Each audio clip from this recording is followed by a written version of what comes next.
Amen and amen and amen. I feel like singing, it's a wonderful day, it's a wonderful day. Hey, oh yes, it's a wonderful day, it's a wonderful day, it's a wonderful day. Oh yes, it's a wonderful day. He died for me, he died for me in Calvary, and he washed my sins away. It's a wonderful day. Oh yes, it's a wonderful day. He died for me, he died for me at Calvary, and he washed my sins away. It's a wonderful day. Oh yes, it's a wonderful day. It's so. Siyabonga kakhulu bazalwane. It's really a wonderful day. The 30th of December 2025. It's a wonderful day. And I just want to say thank you million times for you God's people and the concerts of this platform, and to all the beloved of God who have shown such a tireless love and commitment into these services. May God bless you. May God bless you. I just want to pray now before ngiqhubeke nohlelo lamhlanje. Thandaze uNkulunkulu longumnini mandla onke. Babe siyabonga Nkosi uNkulunkulu umdali wethu into tonke. Babe siyabonga ukuthi as we come to the close of this year, my God and my Father, we soak ourselves with the precious blood of Jesus Christ and all that concerns us in Jesus' mighty name. As we resume a new season, my God and my Father, we do not want to resume it by ourselves alone, but you are the God who waited. According to the book of Exodus chapter 12, you waited for your people about 430 years in order to bring them out of the bondage, out of the captivity of Egypt, of the Egyptians. And you made them, Lord, to celebrate your presence, my God and my Father. Siyabonga ngose egameni lika Jesu kwekuthi ekuphumeni kwabo uNkulunkulu wethu kwaba netimiso kwekuthi Nkosi kufanele bahle liphasika, kodwa Nkosi balihle ngendlela Nkosi lethide kube bede umqhamuki Nkosi lotawulidla. My God and my Father, longakatendi tinto lebekufanele ukuthi tenteke ngegama lika Jesu, longakasoki babe athi ama-ordinances angeke aze ahle. My God, kusukela manje babe siyathandaza ukuthi konke Nkosi lokuforeign lebesele ukulandzela ngemuva Nkosi uyakuqitha ngegama lika Jesu Kristu eNazaretha. Bantwana bakho Nkosi, they are enjoying this new season they are about to enter into, my God and my Father, through the lamb of the Passover. Oh my God. And konke Nkosi lebeselo kuNkulunkulu Satan akhome ngako lokungema firstborns akho Nkosi lokulwa netimpilo tethu uyakusakada Nkosi ngegama nangenkemba yelivi lakho Nkosi. Babe siyathandaza babe kwekuthi isandla sakho lesinemandla nengalo yakho leyeluliwe uNkulunkulu wethu lonamandla onke iba sethu kwabantwana bakho ngegama lika Jesu. Basaphuma Nkosi ekulelinye ilive bawongena kulelinye ilive, basaphuma Nkosi kulenye isizini bangena kulenye isizini, basaphuma kulomnye umnyaka bangena kulomnye umnyaka. Siyathandaza babe egameni lika Jesu, wena uNkulunkulu who is the provider, the deliverer, oh my God, our fortress, our rock, my God and my Father. Siyathandaza ngegama lika Jesu Kristu eNazaretha. Uyashuphula Nkosi emajoke etinsimbi imigala yesitha ngegama lika Jesu. Bantwana bakho Nkosi bangena kule season bahamba babhathisiwe ngemandla lavela ngasehla egameni likaJesu Kristu eNazaretha. Babe siyabonga kwekuthi Nkosi Deuteronomy 5:15 usikhumbuta njalo Nkosi kwekuthi njengoba sasisezweni Nkosi lesigqilazeka wasikhulula sisithe singalikhohlwa lilanga leSabatha, lilanga Nkosi lekuzindla linawe, lilanga lekufunda imibhalo, lilanga lekuhlala Nkosi siphumule sikuwe Nkosi in the midst of all things. My God and my Father, we pray, my God, babe wethu lolungile, thatha Nkosi ludumo lunge lwakho, hambela Nkosi bantu bakho wherever they are, whatever their situation is. We pray that you champion, my God and my Father, in their situation. This, Lord, I pray in Jesus' mighty name. Amen and amen.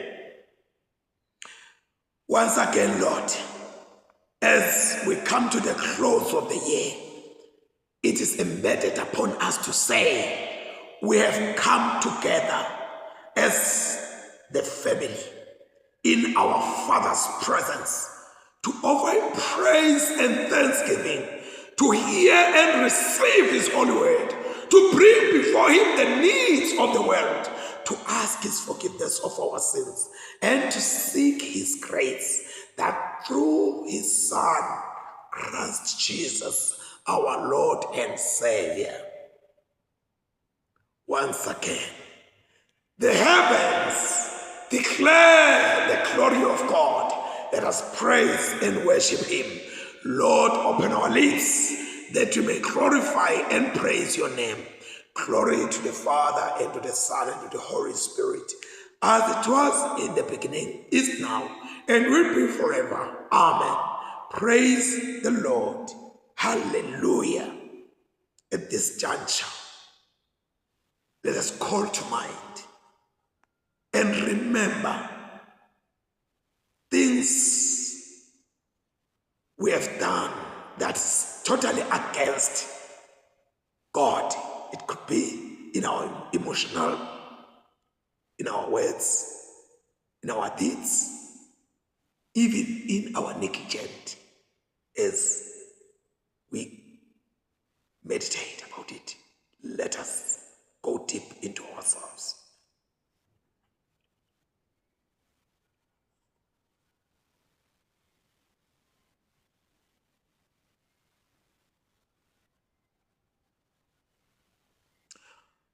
Almighty God, our Heavenly Father, in penitence we confess that we have sinned against you through our own fault, in thought, word, and deed, and in what we have left undone.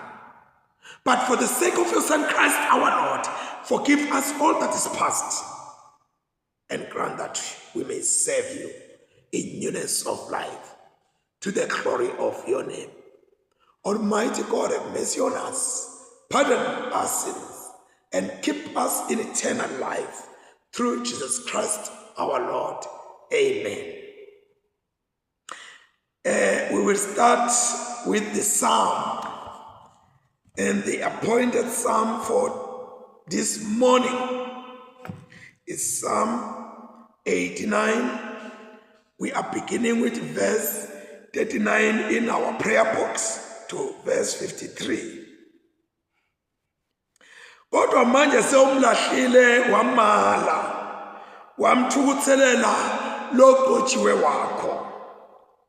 Sewusichithile sivumelwane senceku yakho.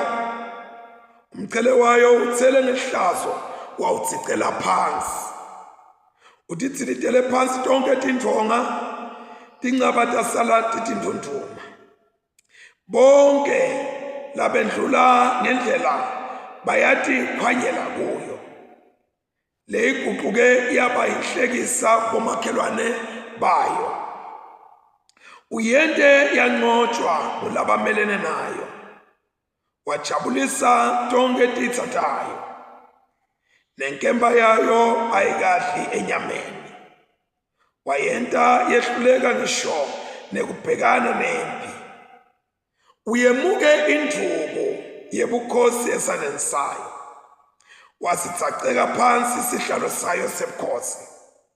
Uthi finyetile tinsuku tebusha bayo, wayembesa ngemahlombe. Kuyawude kube ngunini simakathe uthi fihla siphelane singakubona. Kuyawude kube ngunini lulaka lwakho luvutha njengemalangabi emlilo. Khumbula ke kuthi sikhathi sami singakanani emhlabeni. Bonke abantu lo abadala bendlula njengemoya kulomhlaba. Ngubani nje umuntu lo uyawuphila angafi? Ngubani nje lo ngathi godla yena angayi ethuneni?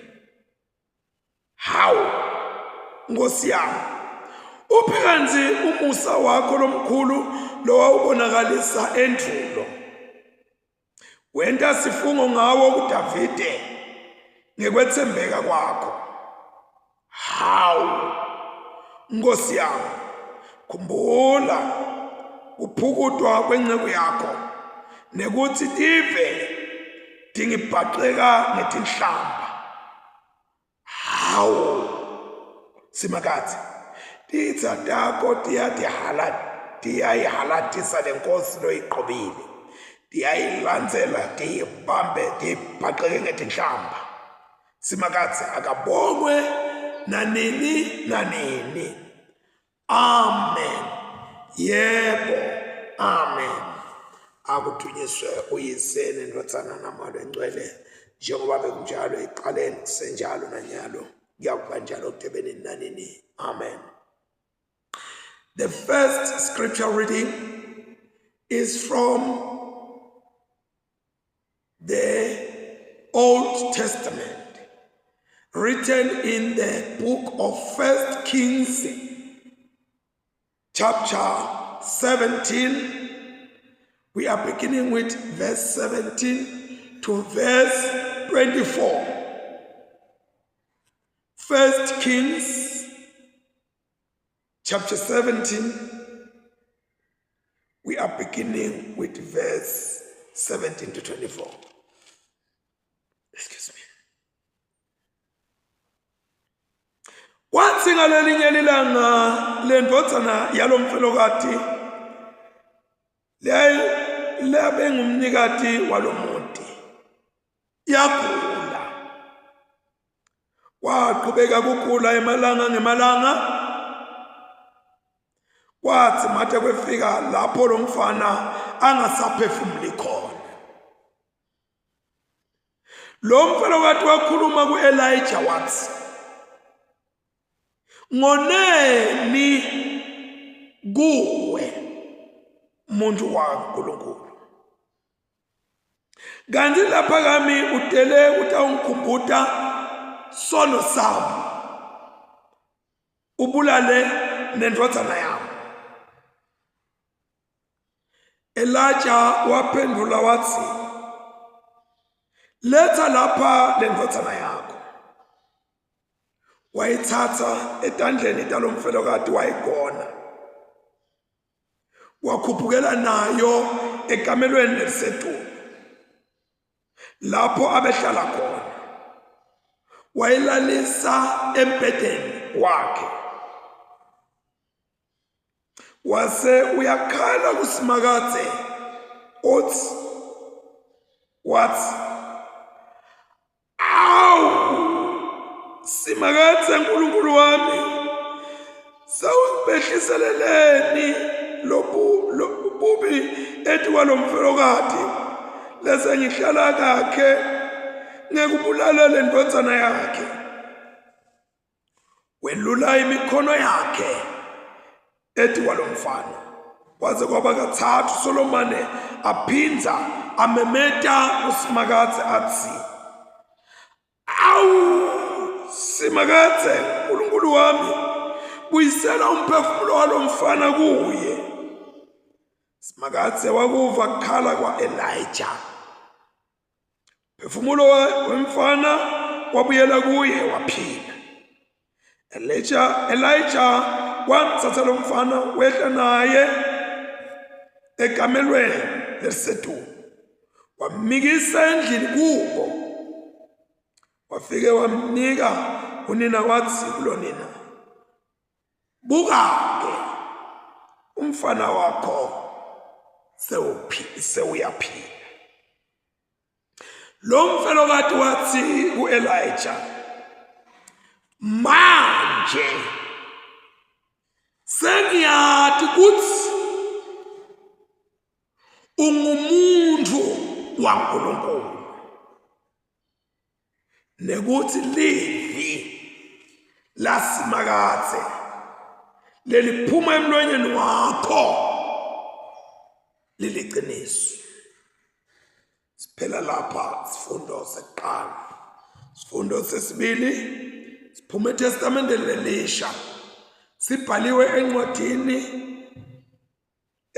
ya Johane wesithathu. Kude ke sahluko. We are just reading from verse 1. 3 John verse 1 to the end. Le ncwadi iphuma kumbonisi iya kuGayus lothandzekako lengimthanda ngeliqiniso.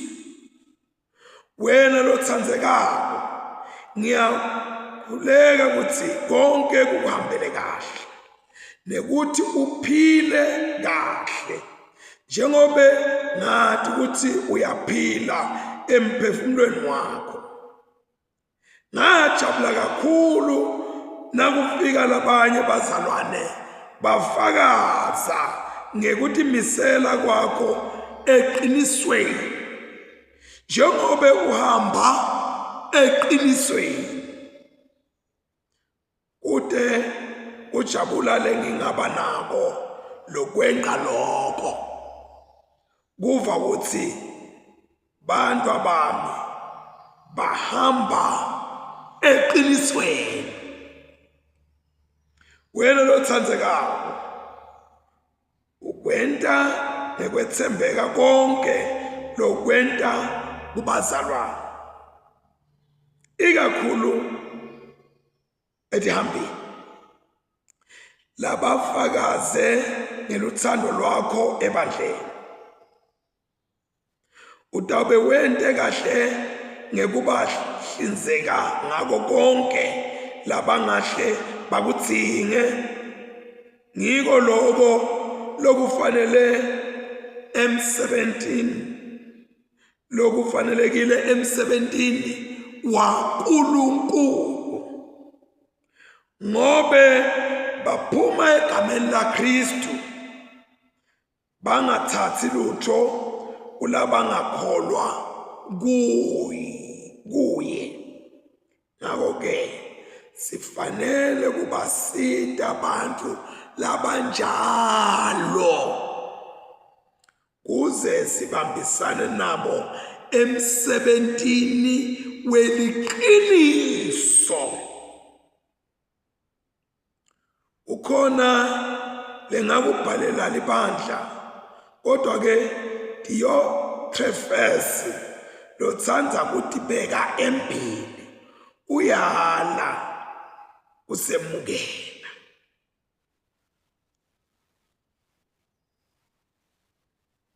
Ngakho-ke nangifika lapho ngiyawuvumbulula konke lokubi lakwente kithi ngemavi lamabi asihleba,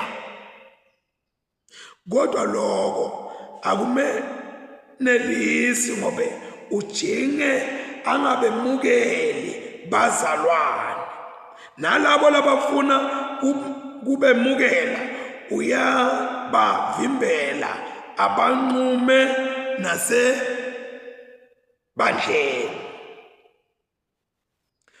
Wena lothandzekako ungasilandzeli lesibonelo lesibi, kepha ubolandzela sibonelo lesihle. Umuntu lowenta lokulungile waNkulunkulu, kepha umuntu lowenta lokubi akazange ambone uNkulunkulu. Demetrius unqonywa ngibo bonke bantu, ngisho neliqiniso imbala liyamnqoma, nathi siyamfakazela, futhi nawe uyathi ukuthi ufakazi bethu buliqiniso. Benginetinto letinyenti lebengingakubhalela ngato, kodwa angifisi ukutibhala phansi, ngobe ngethemba ukuthi ngitakubona masinyane sikhulume nawe umlomo nemlomo. Thula akube kuwe, akube nawe. Bonke bangani bayakuhambisa, hambisa bangani ngamunye ngamunye. Let us pray. Nkosi Nkulunkulu babe losezulwini, yise kwakukonke, sibonga Nkosi nasi isikhathi lesi sifike kiso selivi lakho. Lelivi lakho Nkosi likhuluma tindzaba letijulile, wekuthi akekho umuntu lamhlabeni langeke afe, lalo ngatigodla yena angayi ethuneni. Lokuthiwa kungumuntu noma kunesigaba emfundweni, eluzalweni, noma phike na, kodwa livi lakho Nkosi lithi akekho umuntu longeke aze atibambe ukuthi angafi. Sisithe ke Nkosi, sisebenzise emathuba losiboleke wona for the glory of your name. Sisithe Nkosi, sibhenke in the other world, ngoba Nkosi masinyane umhlaba lesiphila kuwo siyawushiya. Labanengi bethu Nkosi sebasendlulele, noma babenabo 100 years, kwathiwa lona sophile 120, 115, 105, 130 banibani ukanye 200 years, kodwa lokusala Nkosi banyamalele kulo mhlaba. Sitha ke thina Nkosi wekuthi siyeke ukugabatisa, siyeke Nkosi nekufuna false security.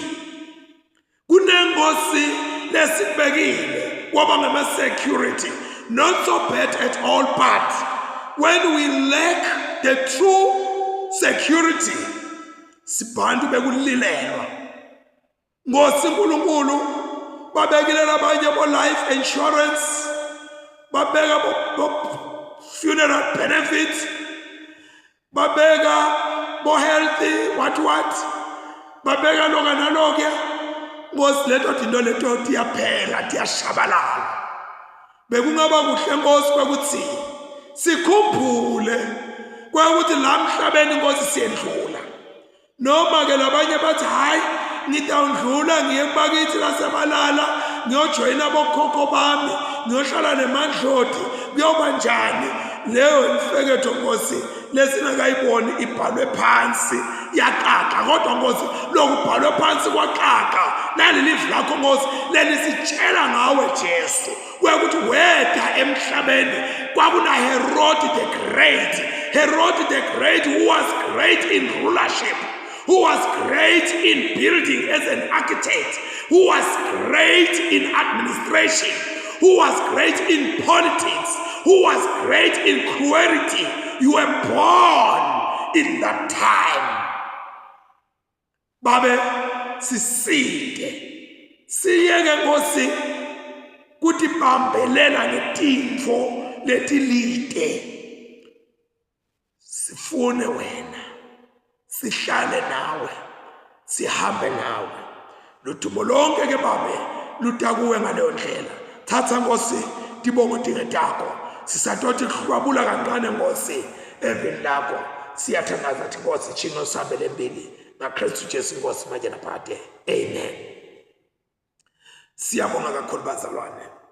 Sijike emakethe siyabuya as usual. Stay put and stay connected. Amen.